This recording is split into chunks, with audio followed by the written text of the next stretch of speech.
14 करोड़ सदस्यों के साथ बीजेपी बनी दुनिया की नंबर 1 पार्टी। चीन की कम्युनिस्ट पार्टी को बहुत पीछे छोड़ा, नड्डा के ऐलान से हड़कंप। अजब खेल सामने आया, सबसे बड़ी पार्टी के पास नहीं है कोई लीडर। नमस्कार, मैं हूं राजीव पाठक और आप देख रहे हैं बीआर न्यूज।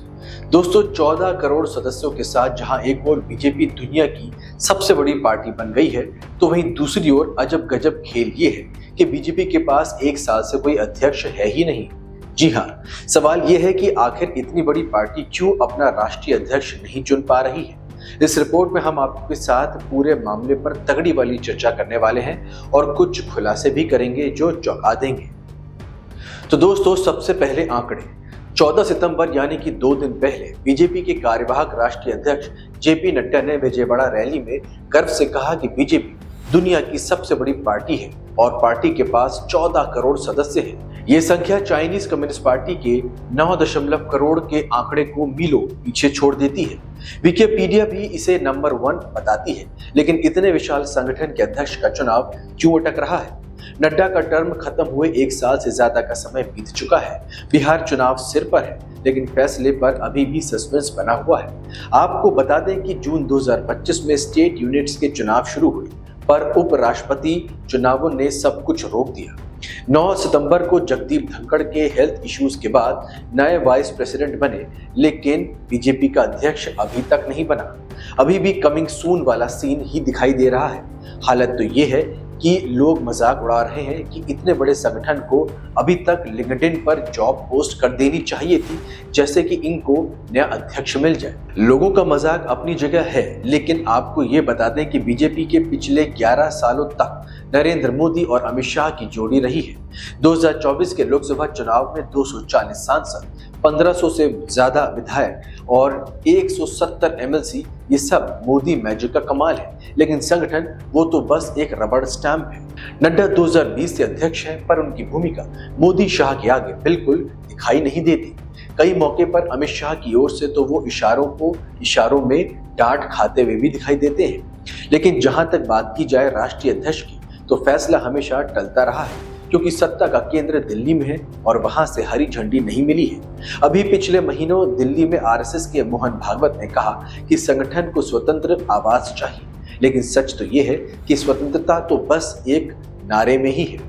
ऐसे में सवाल ये है कि बीजेपी जो सबका साथ का दावा करती है, वो अपने घर में सिर्फ एक का साथ वाला गेम क्यों चला रही है? इतिहास की बात करें तो बीजेपी के पास लीडर्स की कमी नहीं है। अटल जी 1980 से 86 तक, आडवाणी जी 1986 से 90 तक, राजनाथ सिंह 2005 से 2009 तक, नितिन गडकरी 2009 से 2013 तक। लेकिन इनका हाल ये है कि या तो इनका प्रमोशन हुआ या फिर साइडलाइन इनको कर दिया गया। पिछले वर्षों में सिर्फ नड्डा ही एक ऐसा नाम है जिसका टर्म एक्सटेंड हुआ है, लेकिन कब हटेंगे बताने वाला कोई नहीं है। जुलाई 2025 में इकोनॉमिक टाइम्स ने लिखा कि अध्यक्ष का चुनाव सितंबर तक टल सकता है, लेकिन अब अक्टूबर का इंतजार हो रहा है। आपको बता दें कि ये खेल 1 महीने से नहीं, पिछले 1 साल से चल रहा है। बीजेपी का अध्यक्ष पद ऐसा है जैसे कि बॉलीवुड में सपोर्टिंग रोल। चमक तो मिलती है, पर हीरो कोई और होता है, और वो हीरो कौन है वो आप सभी जानते हैं।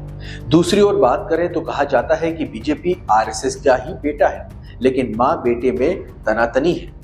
खबरें हैं कि अगस्त 2025 में इंडिया टुडे ने लिखा, आरएसएस चाहता है कि ऐसा अध्यक्ष हो जो संगठन को मजबूत करे, ना कि सिर्फ चुनावी मशीन हो। मोहन भागवत ने संजय जोशी का नाम पेश किया था, जो मोदी के पुराने राइवल हैं, लेकिन दिल्ली की पावर डायनेमिक्स ने सब कुछ अटका दिया। द वायर के मुताबिक आरएसएस स्वतंत्र आवाज चाहता है, पर बीजेपी वो तो एक ही आवाज सुनती है और वो है मोदी की। ऐसे में साफ है कि आरएसएस जो अनुशासन की मिसाल है, अपनी बेटी को अनुशासन सिखाने में फेल है। 14 करोड़ में आधे आरएसएस से प्रेरित हैं, फिर भी अध्यक्ष का फैसला मां की मर्जी पर अटका हुआ है। आपको बता दें कि Chinese communist party 9.8 crore members के साथ ही शी जिनपिंग का एक छत्र राज्य चलाती है। भारत में कांग्रेस में 1.5 करोड़ से ज्यादा मेंबर्स हैं, जो कि मल्लिकार्जुन खड़गे को अपना अध्यक्ष चुनते हैं। टीएमसी में ममता है, समाजवादी पार्टी में अखिलेश यादव है। सभी पार्टियों के पास लीडर है, लेकिन बीजेपी 14 करोड़ के आंकड़े को पार करने के बाद भी अननोन लीडर वाली पार्टी बनी हुई है, यानी कि उनका कोई अध्यक्ष अभी भी फिक्स है ही नहीं। अप्रैल 2025 में ईस्ट एशिया फोरम ने लिखा कि दिल्ली विधानसभा जीत बीजेपी की ताकत से नहीं, आपकी कमजोरी से मिली है। आपको बता दें कि बिहार चुनाव नवंबर में है। अध्यक्ष का फैसला जरूरी है, वरना पूरा बिहार हंसेगा कि ये सबसे बड़ी पार्टी है लेकिन सबसे कंफ्यूज पार्टी भी है, क्योंकि इनके पास कोई अध्यक्ष है ही नहीं। जुलाई 2025 में पीटीवी ने लिखा कि बीजेपी में लीडरशिप क्राइसिस गहरा रहा है। स्वामी सुब्रमण्यम ने कहा कि मोदी इंटरनेशनल स्टेज पर रेलेवेंट नहीं है। वैसे कई नाम चर्चा में हैं, जिसमें शिवराज सिंह चौहान, जोशी जी का नाम भी है। खास तौर पर सुर्खियां बटोर रहा है, लेकिन नाम फाइनल नहीं हो पा रहा है। पहले तो ये चर्चा थी कि बीजेपी और आरएसएस में ही अध्यक्ष पद को लेकर ठनी हुई है, लेकिन अब प्रधानमंत्री नरेंद्र मोदी के लेख के बाद शायद हालात सामान्य हो चुके हैं। लेकिन इसके बाद भी नए अध्यक्ष का नाम अभी तक सामने नहीं आ पाया है। लोग तंज कर रहे हैं कि बीजेपी के अध्यक्ष खोजो अभियान चलाना चाहिए। #फाइंड बीजेपी प्रेसिडेंट अब ट्रेंड कर रहा है।